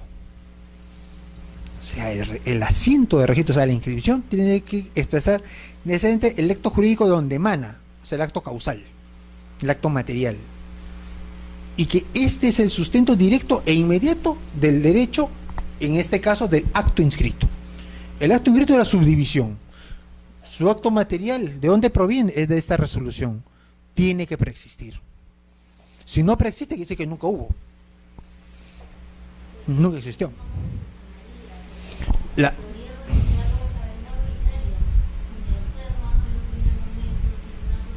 es porque es subsanable, claro. Pero es como le había señalado, es como por ejemplo, lo que algunas veces se hace, ¿no? O sea, algunas veces se hace de que se presenta una dotación de demanda. ¿Pero qué presentan? El cargo de recepción de la demanda ante el Poder Judicial. Ese cargo de recepción. Y señor, anótame la demanda. ¿El registrado qué va a hacer? Bueno, ¿sabe qué, señor usuario? Bueno, tráigame la parte judicial conforme al artículo 8 del Reglamento de Registro de Predios, o sea, oficio más copia certificada del juez de fecha anterior, de frente de fecha anterior. Porque ¿qué pasa si me trae la demanda, la resolución admisiva de la demanda con un mes posterior? Y la resolución que me ordena la medida cautelar de 35 días después de que se presentó el título. ¿Existió o no existió el mandato? No existió. ¿Cuándo yo puedo decir que anoto la demanda? Cuando yo tengo mínimamente, como usuario, como demandado, o como demandante, perdón, se fue admitida la demanda. Porque si no se admite la demanda, entonces ¿qué se está publicitando? ¿Qué prioridad está guardando el registro de una demanda que se presenta en fotocopia simple con el sello de recepción por parte del Poder Judicial? ¿Cómo sé que esa demanda no ha sido admitida o es improcedente? O sea, la situación va por allí. O sea, tiene que, no, es que yo parto de, es que el registrador puede partir quizás con un poco de inocencia y decir, bueno, el usuario se ha olvidado seguramente, sabe que tráigame su resolución. Pero yo sé que de fecha anterior, ¿no? De hecho, yo presumo que usted se ha olvidado. Bueno, se ha olvidado, ¿no? Como un olvido equívoco, bueno, se olvidó, se confundió de documento, bueno, tráigalo, ¿no? Uno puede pensar de buena fe, pero me trae, como le digo, exagerando, el último día para reingreso, me trae la resolución y es de esa fecha. Oye, entonces todo este tiempo, ¿qué hemos cautelado aquí? ¿Qué se está cautelando con la acción de presentación? Y ojo, de que aquí ustedes bien conocen de que el acción de presentación tiene pues la oponibilidad desde la fecha de presentación, es oponible. Prioridad preferente. Cosa de prioridad preferente, es oponible a todos los demás. Impenetrabilidad. Entonces, por ello es de que tiene que ser de fecha anterior. Porque si no preexiste, el registro, ¿qué cautela? ¿Qué prioridad estoy yo manteniendo? ¿Qué prioridad? Por ello de que es cierto que no lo dice el reglamento, pero ya el tribunal lo ha señalado y consideramos de que está correcto. Porque si no tengo el acto causal, ¿cómo yo puedo hacerlo? Como digo, en el caso de anotación de demanda, dice, anótame la demanda y me traen el cargo. Fotocopia simple y es solamente con el sello de recepción por el juzgado. Y ni siquiera es juzgado porque es de la mesa única de parte del Poder Judicial. O sea, eso va a generarme una publicidad. ¿Y si esa demanda es improcedente? Se calificó, es improcedente. O sea, va a, durante todo el periodo de vigencia, si se pidiese una observación, o a veces incluso, por ejemplo, a veces son ya situaciones que puede ser hasta desopilantes, ¿no? La demanda la presentan hoy día y mañana a primera hora la ingresan al registro. Pregunta, ¿es razonable que si la presentaron hoy a las 4 de la tarde, mañana a las 9 de la mañana ya estaba calificada esa demanda admitida? O sea, dentro de lo razonable, ¿no? O sea, ya no un criterio jurídico, ¿no? Discrecionalidad pura, ¿no? Es razonable. Entonces no podemos tampoco, el registrador tampoco puede entrar a calificar en lo razonable, sino calificar en base a normas. El documento tiene que precisar, y por eso la importancia del artículo 46.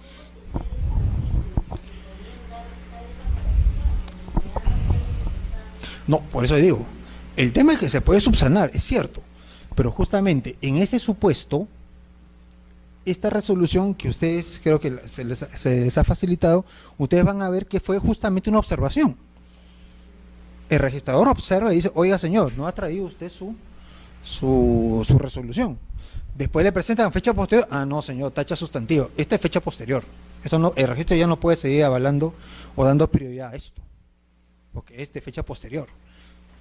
Entonces ese es el supuesto, es fecha posterior. Y el tribunal concuerda con el registrado y dice, sí, está bien, porque el acto material tiene que preexistir. Ustedes ven ya un poco más la resolución, ya ahí van a poder ver el supuesto, ¿no? El supuesto fue justamente una observación. Y estos supuestos son típicos de observaciones. Primero se observa, obviamente porque todo título es inscribible, ¿no? O sea, el registro parte de que hay que dar acogida, pero también hay que dar acogida con criterios determinados. Tengo una norma del artículo 46 que me dice, pues, el acto causal tiene que ser en materia de publicidad y debe preexistir. Porque si no, ¿qué publicito? Pero si el acto causal es posterior a la presentación del título, quiere decir que cuando yo generé el título no existía, simplemente no puedo dar la acogida. Y si no me puedo dar acogida, simplemente el título es una tacha. Y no accede al registro. No va a acceder al registro. Entonces, esas son las situaciones. Por supuesto, puede retirar el título, o lo que a veces suelen hacer es solicitar ya la tacha por desistimiento, cortan ya todo ese procedimiento registral y todo se reingresa, ¿no? No hay ningún problema. Y ya se regresa todo ya ordenado, no hay ningún problema. No hay ningún problema. El problema está de que, como le digo, si el título es de fecha posterior, el título material es de fecha posterior, entonces la oponibilidad del efecto de impenetrabilidad del registro, ¿a qué se va a dar? Esa prioridad preferente que dice registro, ¿a dónde se va?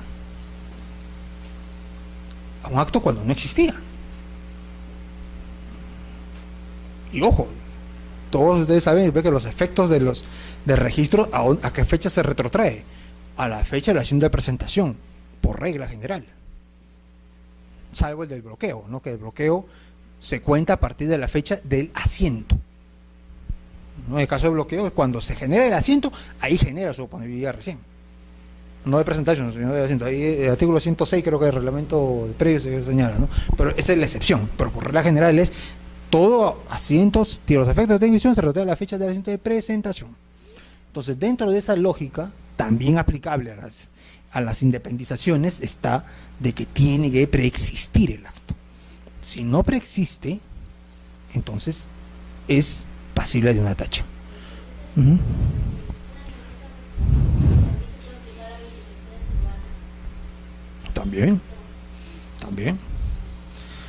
También se aplica.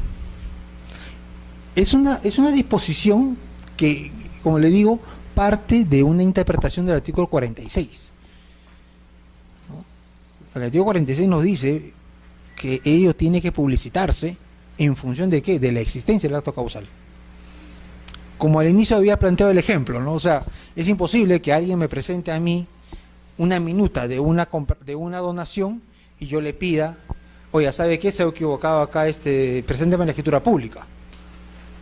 ¿No? O sea, es totalmente imposible. ¿Por qué? Porque sabemos, como habíamos señalado, pues que la donación de inmuebles se da sí, solo sí, por escritura pública. Y el 1625 dice, si no es por escritura pública, sanción de nulidad, o sea, nulo. ¿No? O sea, ahí sí es tajante la norma, ¿no? La donación cumple tal, no lo cumple, sanción de nulidad, de frente. Pero existen otras normas que nos permiten establecer que exista un orden, ¿no? Sobre todo en el registro, porque el registro tiene que publicitar el acto. Si no tenemos el acto, no podemos hacerlo. Por ello de que, como le habíamos señalado, a diferencia de la legislación española, nosotros sí, la desmembración o la modificación de los predios sí tiene que ser real, porque el acto tiene que existir. En cambio en España no, en España dice no, para efectos de crédito, de utilidad o porque quiso, acumula, segrega, pero en la realidad no pasa nada. En la realidad el inmueble es el mismo, solamente que tú por una comodidad en el registro para tus intereses lo puedes hacer, pero solamente en papel. En papel. Entonces, ahí viene una seria diferencia. Y esta segunda resolución está vinculada al tema que habíamos comentado del artículo 59. Dice, ¿no? En estricto, dice, la independización importa la desmembración de un predio inscrito, por lo que no puede generar superposición o afectación de predios distintos de los ya existentes antes de la independización. Eso bonito trabalenguas, aparentemente, ¿no? Es simpático, sí, simpático trabalenguas, pero vamos a interpretarlo. ¿Qué es lo que significa aquí? ¿Cuál fue el caso aquí? El caso es de que se había solicitado una independización y el registrador había, o mejor dicho, el área de catastro había señalado de que por deficiencias técnicas no podía determinar si el inmueble estaba todavía comprendido dentro de la matriz o dentro de una modificación que hubo esa matriz. No se sabía. El tribunal obviamente realiza su labor de calificación, ahonda un poco más en el tema y determina, no, de que aquí lo que está sucediendo en realidad es que aquí habría una superposición. Esto fue en Tarma, ¿no? En el cual habría, bueno, no me acuerdo muy bien, pero era una superposición respecto de vía de tren y la carretera central. O sea, había esa duda de dónde es que estaba o no, si afectaba o no afectaba. Entonces el registro lo que dice, el tribunal dice, pero finalmente, dice, se puede independizar. ¿Por qué? Porque si yo independizo, no estoy generando una nueva superposición o una nueva afectación. No genero una nueva, sino de que si en la matriz, vamos a borrar un poquito, si digamos, este es el terreno, y acá, por ejemplo, hay un camino, digamos, y digamos, no se puede saber si es así o no es así, pero yo quiero independizar esta parte, ¿no? Esto es lo que yo quiero independizar. Este camino que está aquí ya existe. Y si yo lo voy a independizar, no estoy generando nada nuevo, o sea, no estoy diciendo nada nuevo. Es como decir, tal vez muy sencillamente, ojalá que no sea tan inexacto lo que voy a señalar, es de que es como que si yo trasladara un gravamen. Si yo traslado un gravamen a una partida, es porque el gravamen existe. Y lo traslado porque lo afecta. Algo parecido tal vez pudiera entenderse aquí. Si yo voy a independizar esta área, se va, pero también se va con su posible superposición o afectación. No estoy generando una nueva, es la misma. O sea, un poco quizá consuelo de tontos, ¿no? Podría decirse tal vez. O sea, si no voy a generar, o sea, al independizar, no estoy agravando el problema, por así decirlo. No se va a agravar el problema. El problema ya existe. El problema ya está ahí. Yo lo independizo, pero se va también con su vicio oculto, como yo, bueno, creo que un poco ligeramente lo estoy llamando, ¿no? Con un vicio oculto, con un pequeño defectito que hay ahí, ¿no? O posible defectito, no sé, se está yendo ahí. Pero es el mismo defecto, o sea, no estoy generando algo nuevo, ¿no? Por ello de que dice, importa desmembración de un predio, por lo que no puede generar superposición o afectación de predios distintos al que ya existe, o sea, la matriz. O sea, en la matriz ya lo afectaba. El hecho que yo lo independice sería, pero con todo, y como decir, con todo lo bueno y lo malo, por así decirlo. O sea, esa parte que podemos considerarlo lo malo, también lo arrastro, pero ya existe. O sea, no estoy generando nada nuevo. O sea, no es de que a raíz de esta independización estoy generando una nueva superposición o una nueva afectación. Ergo, se entendería de que en ese supuesto no podría, pues. Y sería razonable. Si yo voy a generar algún tipo de modificación, pero que ello va a conllevar afectación a terceros o afectación o superposición con otros predios, evidentemente el registro no lo va a permitir. O tendría que hacerse los procedimientos si fuera superposición, de duplicidad de partidas, o si va a haber algún tipo de afectación, pues la imposibilidad de que ello se haga hasta que no se resuelva ese tema está registral, ¿no? Entonces, en ese supuesto se estaría manejando este criterio, ¿no? Pero básicamente es parecido un poco a lo que habíamos señalado de lo que es la norma. Es como una ampliación o una interpretación, una forma de explicar esa situación del artículo 59, tercer párrafo, ¿no? Que dice que si el registro no puede determinar si el inmueble está o no está dentro del área matriz, ¿no? Entonces puede procesar la inscripción. Bueno, si está, también. ¿Por qué? Porque no estoy generando nada nuevo. Poco también explicación sería esa. Si no estoy generando ninguna nueva afectación o sobreposición, entonces independizo. Porque al fin y al cabo sale con lo que ya existe, por así decirlo, ¿no? En términos coloquiales, ¿no?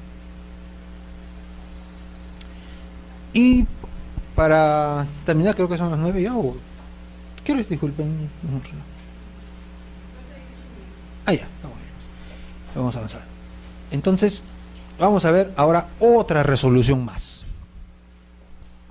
Esta resolución, ¿qué nos dice? Cuando de la partida se desprende que la titularidad de un predio urbano a ser subdividido recae sobre un solo propietario, no debe asumirse a partir del título adjunto que el mismo se encuentra en copropiedad si el transferente es persona distinta al titular registral. Por el contrario, debe solicitarse la acreditación de tracto sucesivo a fin de proceder con la subdivisión y posterior independización. ¿Qué es lo que señala aquí esta resolución? Esta resolución parte del hecho en el cual una persona que vende un inmueble solicita a sí mismo la independización. Pero cuando se advierte de que el inmueble está inscrito a nombre de otra persona como titular registral, no, porque si ya es el transferente, si aquí es una persona distinta al titular, entonces no se puede presumir la copropiedad, ¿no? No se puede presumir una copropiedad, ¿okay? ¿No? Entonces lo que dice eso es esta norma, ¿no? De que en esos supuestos se tiene que acreditar tracto. ¿Por qué? Porque hay situaciones en las cuales se podrá determinar o no la existencia de una copropiedad solamente si está registrada, ¿sí?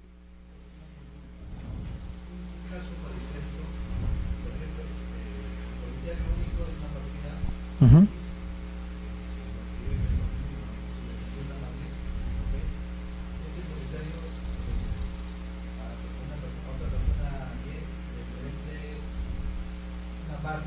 Uh-huh.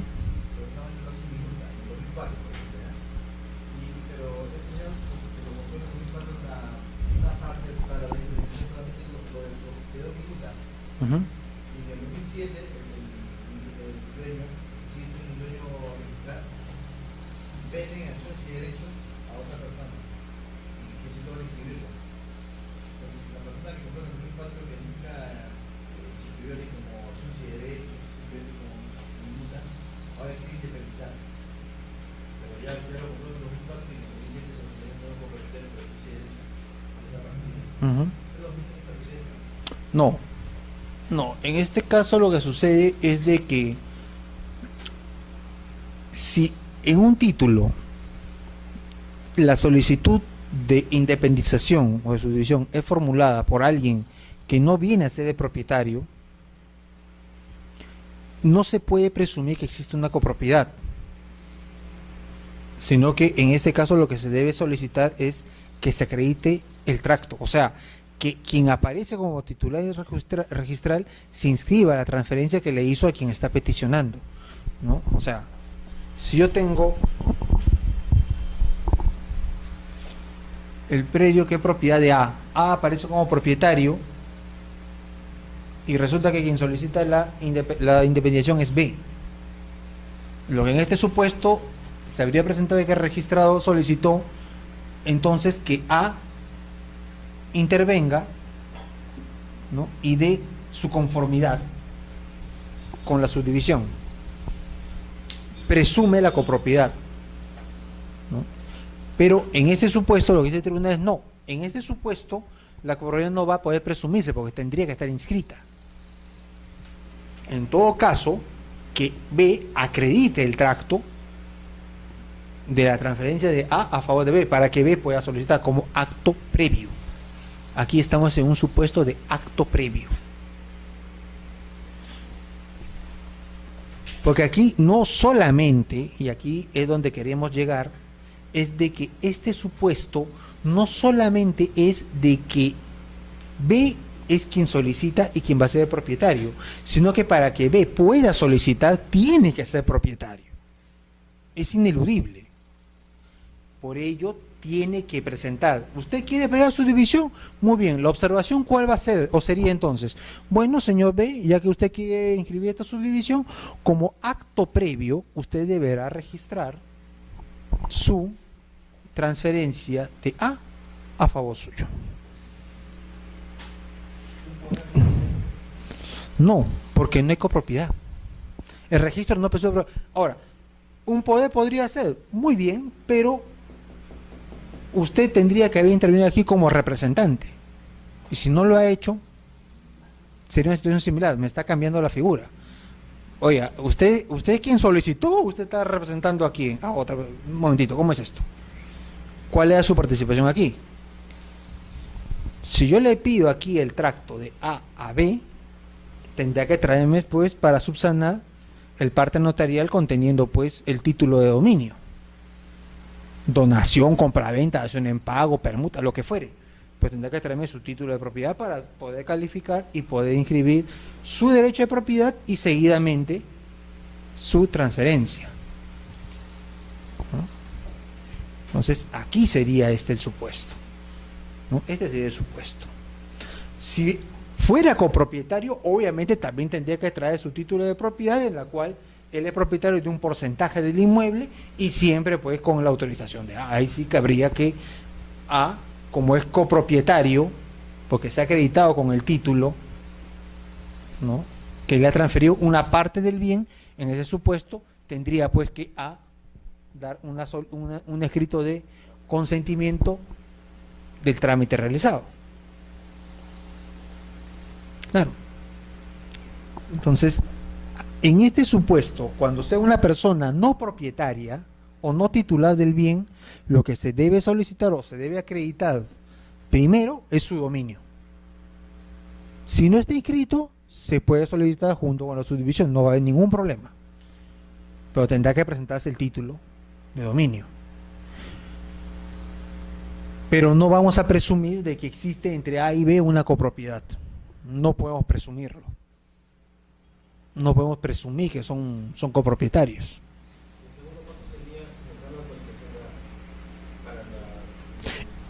Claro, el título que exhiba B al momento de que se le requiera que acredite su tracto sucesivo a favor suyo, no la transferencia a su favor, eso determinará si él es propietario único o en parte. Entonces sigue siendo A copropietario. Entonces, si es copropietario y no ha intervenido en el trámite, tendría pues que acreditar igual su...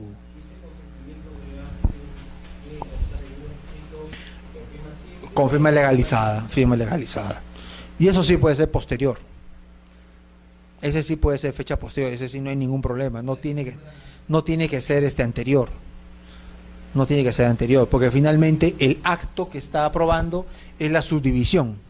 Es el trámite de subdivisión. Y si está de acuerdo, el trámite es válido. Él simplemente se está adhiriendo al trámite, ¿no?